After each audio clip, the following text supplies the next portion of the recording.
dans nos matières.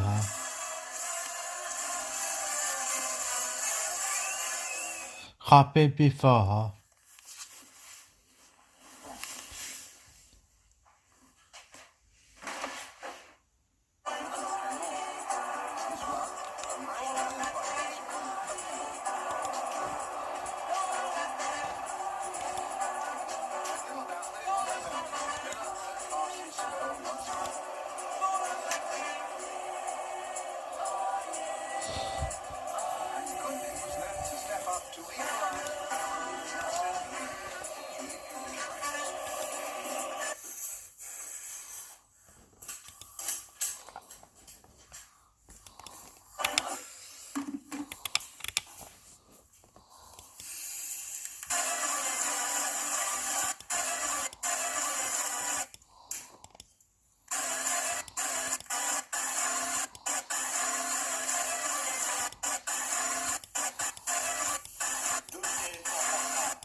Salut à tous et à toutes.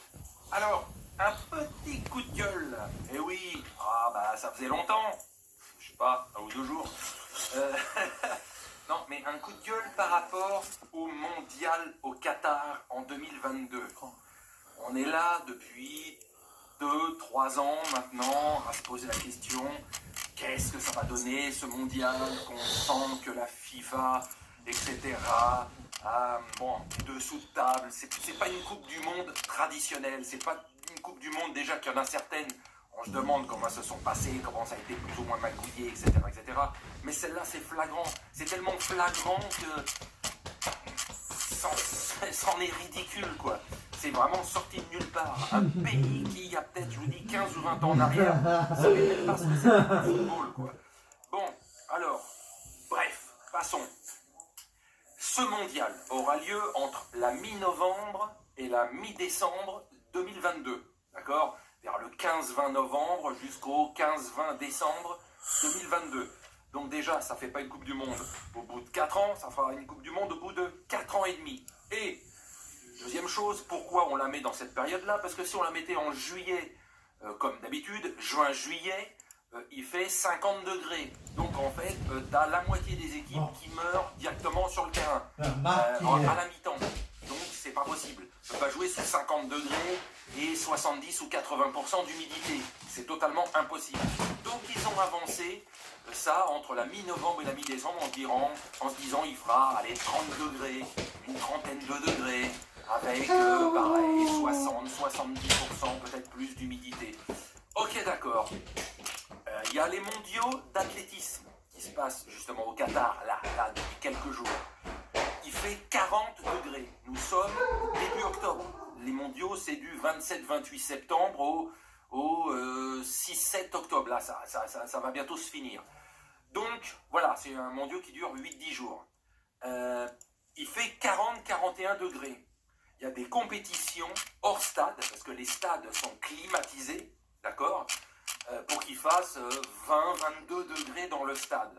Un truc de malade, quoi. C'est-à-dire que certains même, on voit certains journalistes dire que lorsqu'ils commentent, ils ont un petit bonnet sur la tête, d'accord?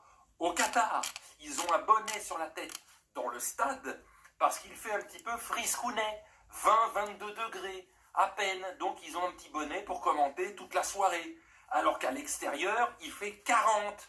Donc, c'est comme si vous avez la clim dans votre bagnole, vous l'avez réglée à 19-20 degrés, voire même moins, parce qu'il fait super chaud, vous sortez de la voiture, il fait 40 degrés. C'est juste, vous étouffez, quoi.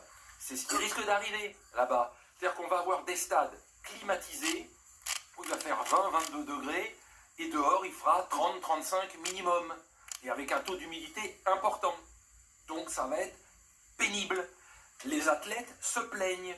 Tous ceux qui font des compétitions, genre le marathon, la marche, le ci, le ça, etc., hors des stades, hors du stade olympique ou des championnats du monde d'athlétisme, tous les athlètes qui font des compétitions en dehors du stade, mais ils sont en train de crever, quoi. Il fait 40 degrés ou plus, etc. etc. C'est une horreur. Vous voyez même le marathon ou la marche, le 50 km marche, vous savez, le truc où c'est Umtiti, la démarche de Umtiti lors de la Coupe du Monde.